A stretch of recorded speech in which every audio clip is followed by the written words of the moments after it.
Let's talk about devotion instead of discipline. And shout out my homie Molly, because she really gave me this idea. And it has completely changed the way I have not only looked at, but experienced the world and my personal life, my existence, my reality, my experience. So, devotion. Coming back, doing something and coming back to it with free will. Doing something, knowing that I'm interested in it and want to get better at it, or I want to do it more often, or experience it more often, think it more often, whatever it may be, and coming back to it. And not pressuring myself into, oh shoot, it's been however many days, however many hours, however long it has been since the last time I did it, and getting down on myself for doing so. No. Devotion to me means complete and utter understanding that whatever I'm doing and experiencing is okay. Is not only okay, but exactly how it should be. The universe is moving me through each and every moment. Each and every moment. I say to the world, move me.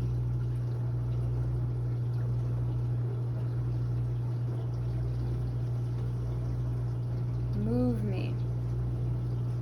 Instead of controlling my breath while I meditate, instead of actively focusing my mind on the breath that I'm making myself take, I focus on the breathing that naturally is happening right now. It's dropping in. Where am I at? Where's my body at? Releasing the tension from my gut, from my ribs. So much tension around the back that doesn't want me to, that is resistant to finding this place where I can follow the breath that is already happening.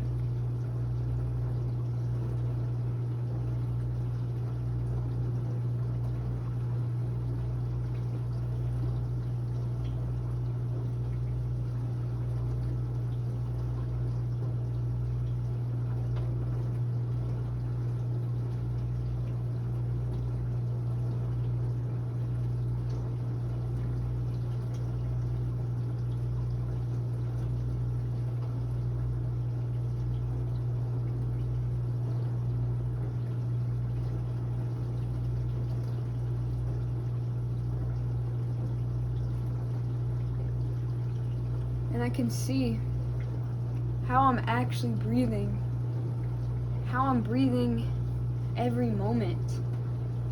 And I can see, oh, it's actually kind of short right now. It's actually really shallow. Like, it's really like 1 to 2 seconds in, 1 to 2 seconds out. And as I look at that, as I feel it, as I experience it, I can feel in my body where there's resistance. And I don't need to fight the resistance. I don't need to breathe longer. All I have to do is just accept that sensation, that that's there. And that my breath is just as it is. It doesn't need to be anything different. And as I watch it, it may change.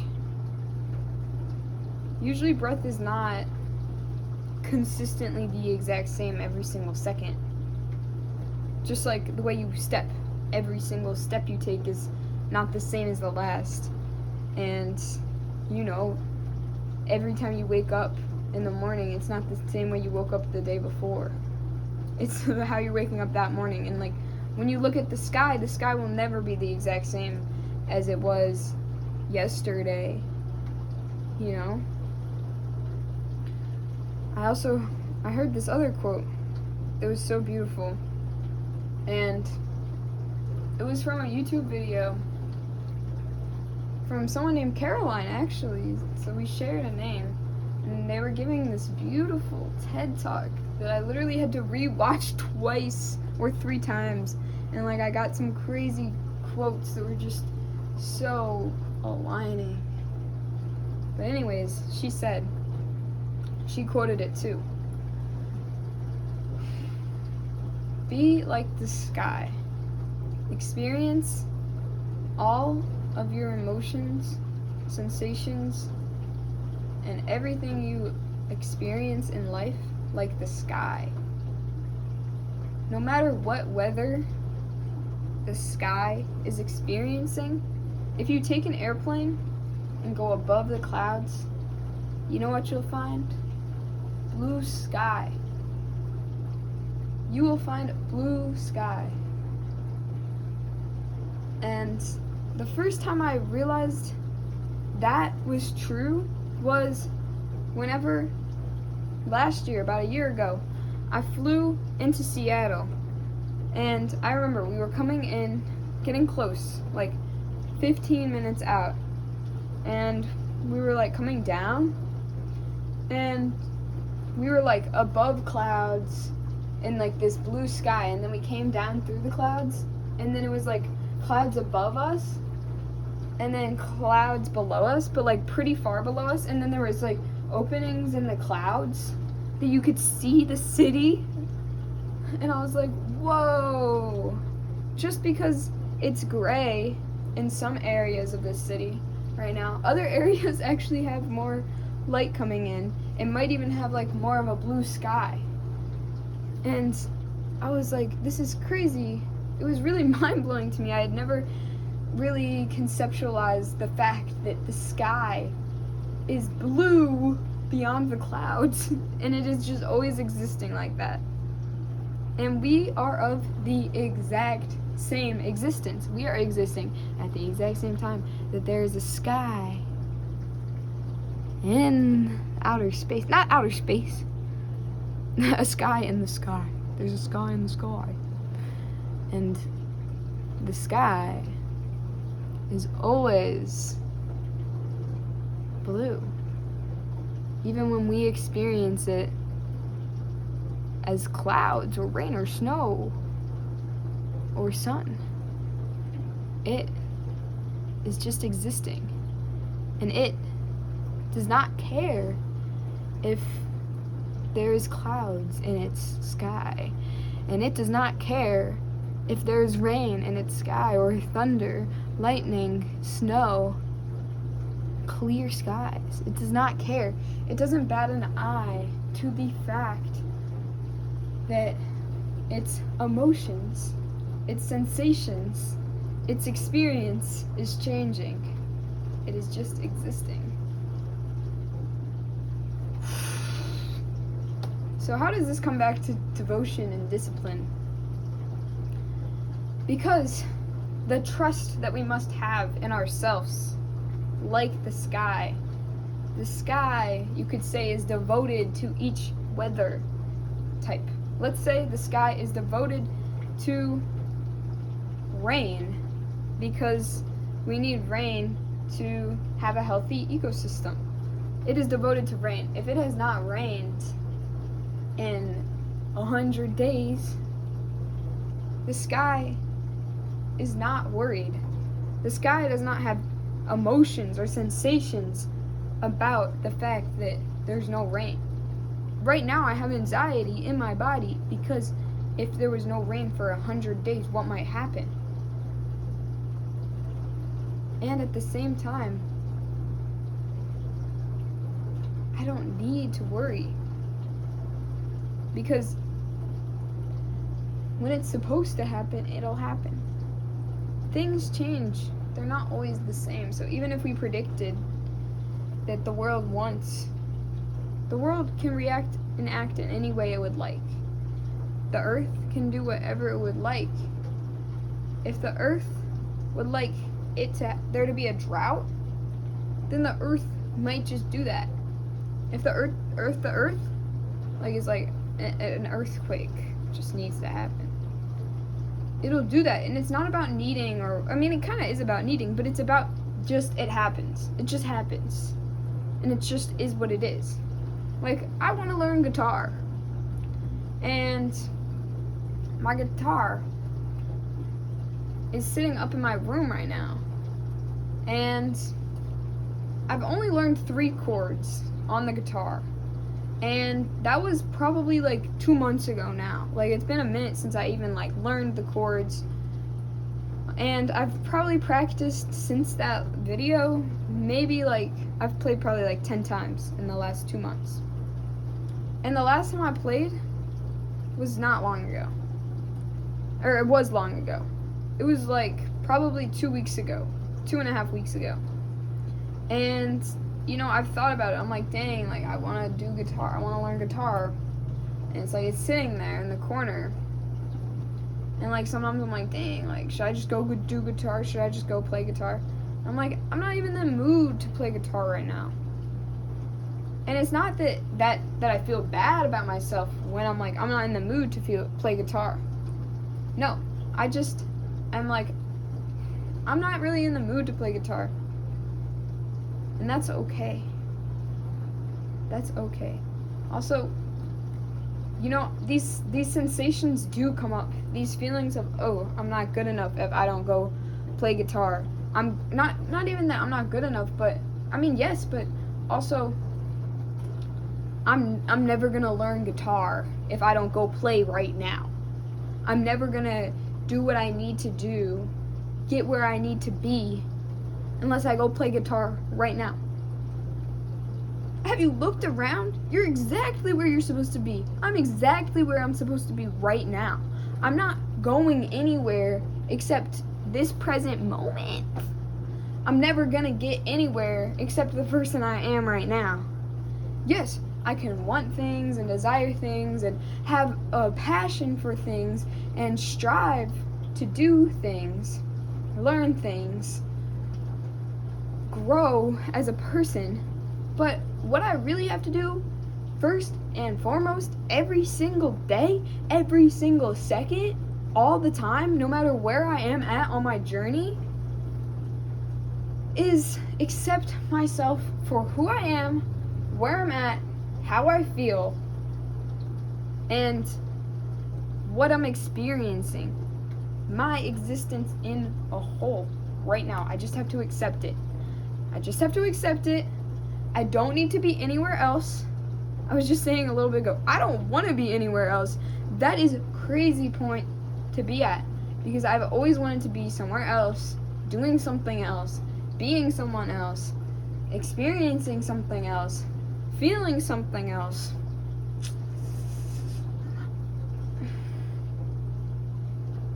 And it's okay. Even that head shake is some self-judgment that is still there. Like, I'm not perfect. Nobody's perfect. Nobody has it all figured out. Nobody has it all figured out. Nobody has it all figured out. We all come into this life with so many different aspects. And yes, when you think about it, you might think, oh, that person has more privilege than me. That person got a head start on life. To where? Where? Because the inner work is, in my opinion, the most grounding and self-understanding work. And people that experience so much in life, all different aspects, it can all lead us inward. Even people that experience the most trauma you could think of, they are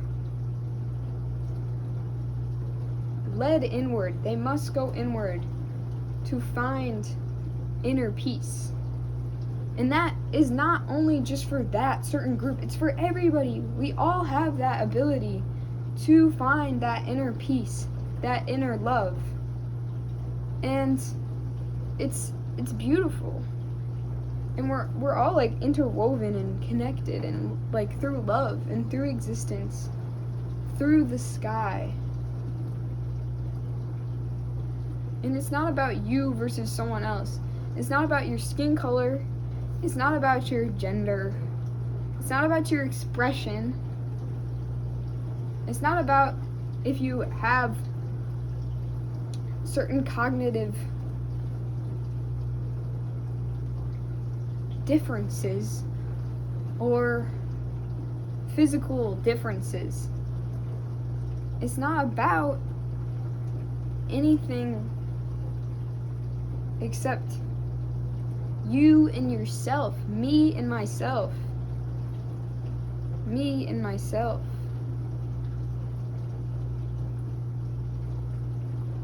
And of course, with us living in this physical world, we do have to act in this physical world, exist in this physical world, be, love, feel everything, think, do. And that comes with a lot. That comes with a freaking lot. It does. It really does. And it's so important to use our physical world to, like, do things for other people, support other people, and experience life in all these different ways that feel true to us. And I think it's so important for us to also nourish our inner self, our inner world that just has to do with us, and not feel guilty for doing that. We don't need to feel guilty for going inward. When the whole world is screaming and shaking and like so much is going on, that is when we must go inward. Don't get me wrong, don't hide from the world, don't become a hermit. No, that is not what I'm suggesting. And do what you want, this is my experience. Do what you want. Don't put me on a pedestal, because this isn't about me. It's about you and your experience, and me and my experience. And me and my experience don't really have much to do with you. I mean, it does. It totally does. Oh my gosh. Because we are all interwoven. Anyways, let me get back to the point of going inward and supporting yourself, feeling comfortable in your body. Because how can we make the biggest impact on the universe, on the world, on the collective, on our friends, on our family, on ourselves, on our spaces we're living in, the things we're experiencing, is by going inward and feeling comfortable in our bodies. Feeling comfortable when you breathe, feeling comfortable. Being able to hug yourself and appreciate it and feel the love like you would feel from another person, but in yourself. And giving yourself that love that you desire so much. Giving yourself that love that you are seeking from a partner. Giving yourself that love that you are seeking from your parents. Let me repeat that. Giving yourself the love that you expect from your parents.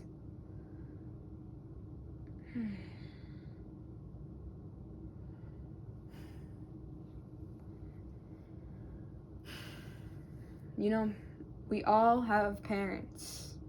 No matter where your parents are, no matter what relationship you have to your parents, no matter if they're alive or dead, we all have parents that brought us into this world, and we didn't ask for it.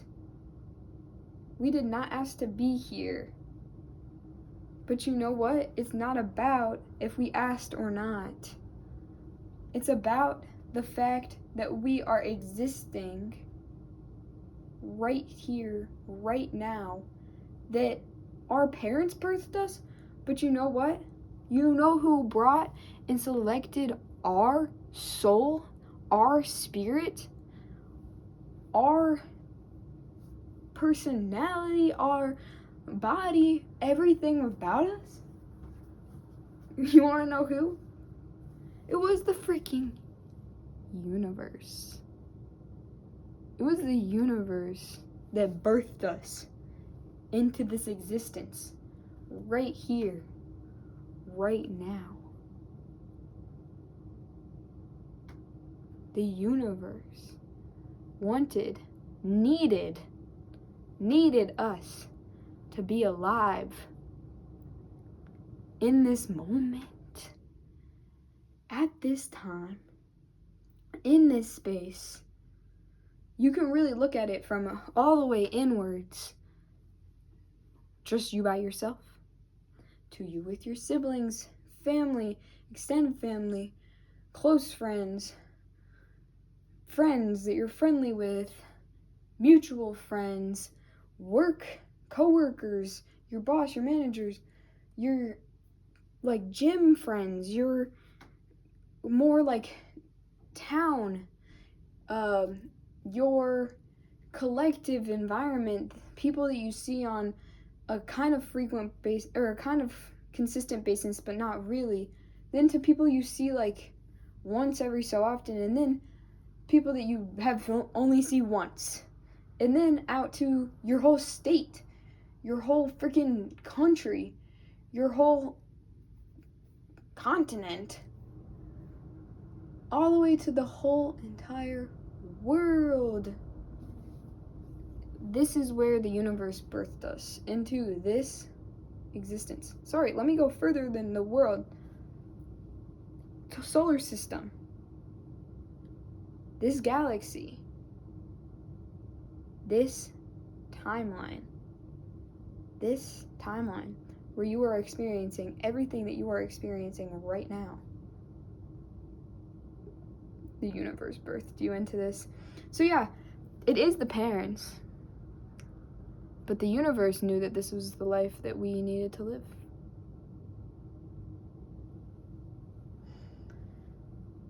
And that might have you thinking, like, so many different questions.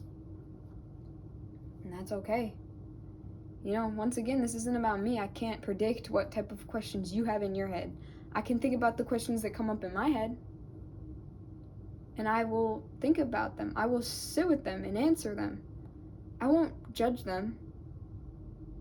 I won't say, no, society views that as wrong. No. And I might think that, but the action I will take is I will sit with that and see what my true answer is to that. No judgment. You don't even need to share it with anybody. But a good practice could be journaling, talking to a really close friend that is not going to judge you, is going to listen to you for where you're at and give you the space that you need. Just speaking in general, a voice memo, you know, even just thinking it or meditating on it, whatever you'd like. Even drawing, art, you know, express your true expression. And it doesn't have to look like anything, and it can literally look like thoughts that you actually are sitting with. It could look like this YouTube video. This is my expression of this. Okay? So much love. And one last thing.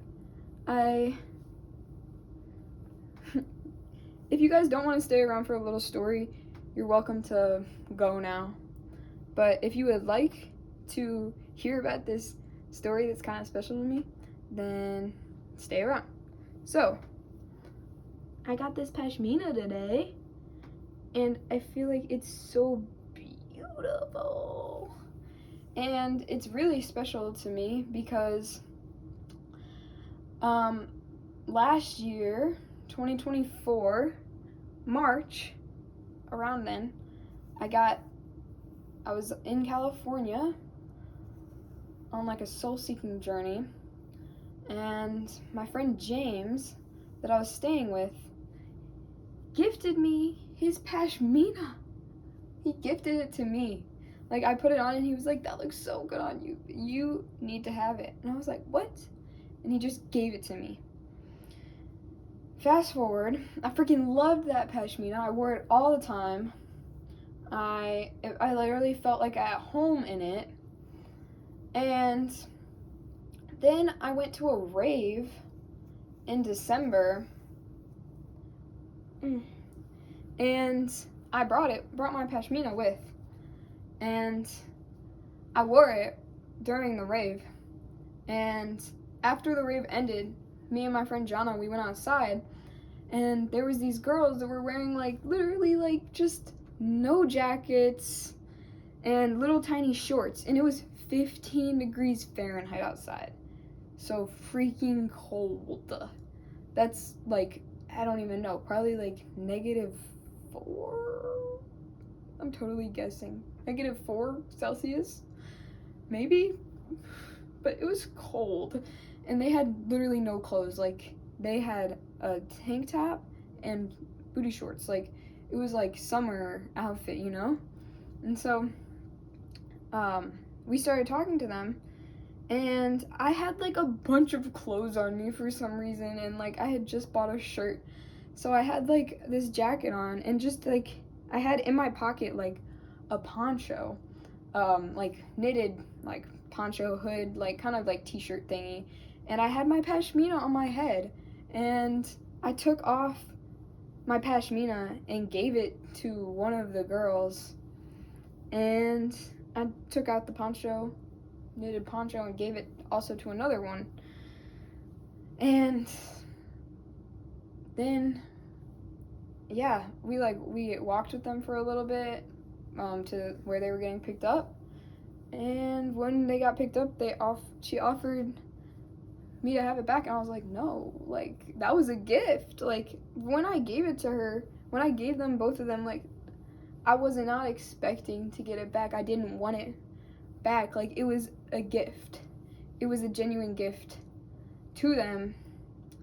Anyways, I've been thinking about my pashmina so much, because I was like, dang, like, I wore that every day. Not every day, but like so frequently I would wear my pashmina. And then today, it has been like 2 months. That was December. It has been 2 months since I gave it away, and I've thought about it like a decent amount. And then today, after I was coming home from jiu-jitsu, I just felt like I had to go to the thrift store. And when I was at the thrift store, I like right away, the first thing I was thinking about was pashminas. And I was like, pashmina, pashmina, pashmina. And I was like looking in the scarves in one area, and then I like went up and down some aisles, and I like was spending a decent amount of time just being patient. And then I like walked over to this other scarf area that was like hanging on the walls, and I was like looking, and then I was like, pashmina. And then I looked up, and then it was just like right there, and it was just like right after I just thought pashmina, and it was right there, and it's like brand new. And at first I was like, I don't know, like, is this one? And so I looked through all the scarves, and like, I don't know, you know, like, it's hard to be for sure when there's so many like clothing items in a store. But yeah, once it leaves the store, you know. And I'm like, dang, this is beautiful. Like, this is literally so beautiful. Like, this is like royalty. And I've been speaking so much about royalty, and this just feels like royalty. This feels like I love myself. And that's what my last one felt like too. It felt like, I love myself, and I'm gonna express myself the way that feels true. And that's what this feels like. Anyways, if you guys are still here, thanks for watching. This is my second YouTube video, and I hope you guys have, I don't know, a pleasant time. But it's also okay if you're not. I don't know. Much love.